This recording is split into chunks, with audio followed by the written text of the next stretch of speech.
All right, mga kababayan, mga kaibigan, mga katokis, mga kapots. Welcome po dito sa Simply Talkies Vlog. Tayo po ay magbibigay ng maiksing komento, opinion at reaksyon sa mga mainit na usaping pangpolitika sa ating bansa. So, shout out po lahat sa inyo and may God bless us all. Ang pag-usapan natin mga kababayan, ito pong si Presidential Advisor for Poverty Alleviation, Secretary Larry Gadon. At ganun din po yung hari ng Senado, mukhang makapal naman po talagang mukha nito at makapal din ang bulsa nito, di ba? Kasi po mukhang umiiyak po ang hari ng Senado, si Queso de Bolbol na Cheese Escudero. Okay, so unahin muna natin mga kababayan, ito pong suggestion ni Papa Gadon, no? Tungkol po sa boxing match, the battle of the century between PNP Chief Director General Nicolas Torre III versus the Wagdu, Sebastian Wagdu Duterte, acting mayor of Davao City. No, kasi po mukhang gusto pong maging referee ni Larry Gadon sa laban na ito, Mukhang gustong-gusto niyang makita kung paano mabugbog yung isang Wagdu na tapang-tapangan lang pala. No, sa ating LS kanina, ayun, yung naghamon meron palang kondisyon. Basta tatak Duterte. Tatak Duterte, tatak losers. Chicken, chicken, chicken. Oy, basting bastos. Hindi ka lang pala duwag. Takbuhin ka rin pala. Magtago ka na lang doon sa saya ng nanay mo. Nakita mo lang nag-e-ensayo si PNP Chief General Torre. Ayun, imbis na sabi mo, okay, go ako dyan. Maganda yan. Para masettle na natin ito. Wala akong pakialam kung anong gusto mo, charity or not. So, kakasahan ko. Pero iba po ang ginawa niya sa podcast niya. Sabi niyo, meron akong katanduan, no? Meron akong kondisyon. Gusto ko ding mambugbog ng unggoy. Ang sabihin mo, sabihin mo dyan sa amo mo si Bongbong, magpa-drug test lahat ng opisyal. Ganun po yun Malala pa siya kaya ay, sa sumalangit na mga kaluluwa, hindi po pangalipusta kay Max Alvarado, no? Mas malala pa yung mukha niya kay Max Alvarado, mas gwapo pa si Max Alvarado, sabihin mo dyan kay Bongbong, magpa-drug test lahat, O ngayon, si Larry Gadon, mga kababayan, sumausaw. Sumausaw po siya. Ito po sa politiko, para hindi magka-serious injury si Baste. Larry Gadon wants to be referee in Torre Duterte match. Gusto niya pong maging si Carlos Padilla. Kilala niyo yung magaling na referee sa mga sikat na boxing match tulad nila Ali Fraser, yan si Foreman, sila Hearns, Thomas Hearns, Sugar Ray Leonard, no? Yung Pilipino, alam ko boxer din tong si Carlos Padilla pero naging well-known referee po, Carlos Padilla, no? Baka gustong maging Carlos Padilla ni Larry Gadon kasi mukhang naaawa po siya, no? Na baka mabugbog, baka mag-iiyak yung spoiled brat na Wagdu. Kung meron sa beef na Wagyu, si Bastos na Baste ay Wagdu. Bastos na, duwag pa. Ikaw na talaga. Baka daw po kasi magkaroon ng serious injury. Ano yung serious injury aside sa pagiging loser? Sa pagiging chicken, chicken, chicken. Puro lang pala kayo daldal no? Patato-tato pa kayo. Akala nyo yung tato nyo kakatakutan kayo. Tang-ina ninyo. Loser. Chicken, chicken, chicken. Ayan, sabi ni Larry Gadon, no?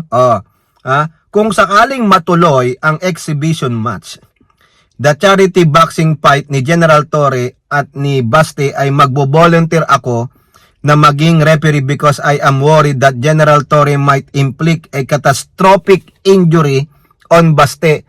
Ano pang catastrophic injury ang i-inflict ni Torre?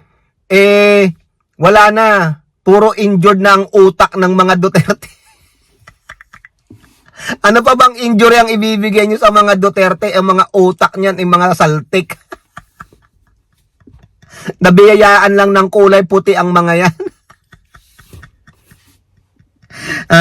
Gadon even mentioned that Torre is drinking coffee that gives him energy. Si Baste, ano iniinom? Red Horse. O bakit? Para maging horse daw siya. Dahil yan, si General Torre astig yan. At merong iniinom yan na energy drink. Coffee. Binigyan niya nga ako Itong coffee na ito ay talagang energy drink ito. At kapag nakainom ka nito ay talagang astig na astig at talagang malakas na malakas ang katawan mo. Ibigay nyo po yan kay Baste Duterte para naman magmukha siyang astig. Oo, astig na hanggang salita lang. Kaya ako nagwo-worry ako diyan kay General Torre na makared away siya. Di niya at masobrahan ang pagsusuntok niya kay Baste. Ay, what's talaga? Ako, payag na po ako. Payag na po ako. If his request is granted, Gadon vowed to immediately stop the fight to save Duterte from serious injury. Akala ko to save Duterte from serious kahihiyan. Ipahinto para hindi naman po sobrang mapahiya yung si Basting Bastos at Wagdu. Ayoko naman na magkaroon ng serious injury diyan dahil ito naman ay isang sports game lamang at maganda nga ang layunin ni Janet Otten. Ito ay gawing charity fight.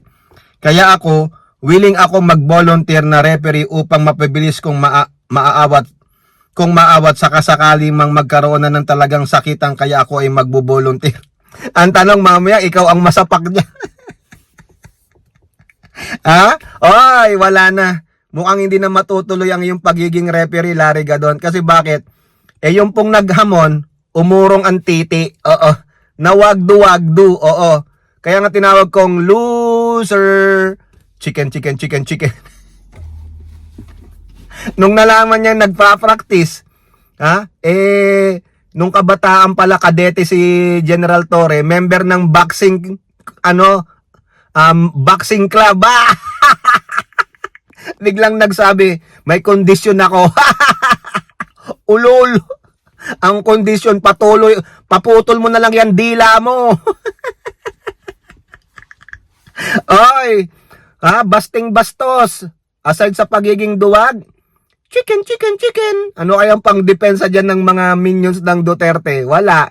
Ang gusto nila, ako na lang, ulol, mga ulol, wag nyong isalba yung duwag, puro lang daldal na mga Duterte. Oo, duwag pala kayo matapang lang kayo pag may mga bodyguards kayo Matapang lang pala kayo pag may napapalibutan kayo ng mga gangster ninyo mga motherfucker pala kayo Sa bagay, kung ano ang puno, siya ang bunga.